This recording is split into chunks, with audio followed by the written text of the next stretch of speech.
Like we were saying on Friday, Jesus died not to take away your ability to commit transgression.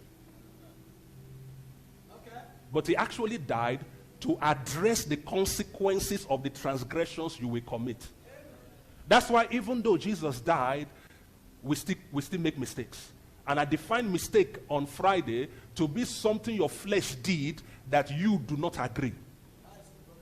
Because it is in your flesh to go in a certain way. This is why you can find a Christian born again believer, he will tell lie. He will steal and is born again. And you ask yourself, how is that possible? Paul addressed it for us in Romans chapter 7.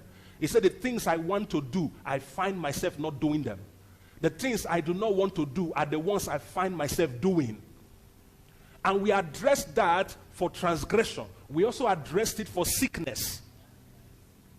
Jesus died, and the Bible said he received stripes, and said by his stripes we were healed.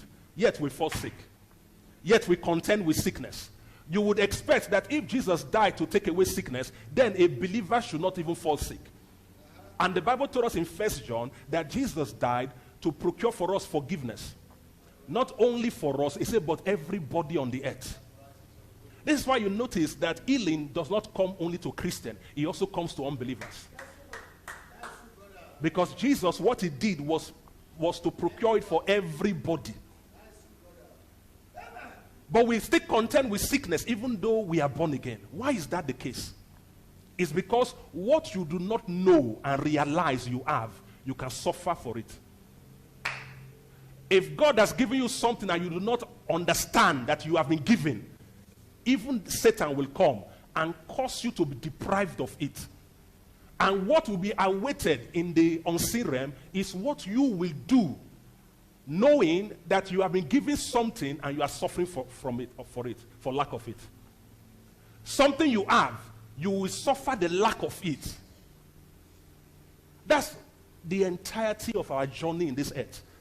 We have healing, yet we suffer for lack of health. We have been forgiven, yet we suffer as if we have not been forgiven. Do you see that? Now, who brings that suffering? Who shows the lack of it is the adversary. It's called a tempter. A tempter is to check who you are. Is to check whether you can be able to argue that this sickness or this lack of health is not supposed to be my case. I have healing.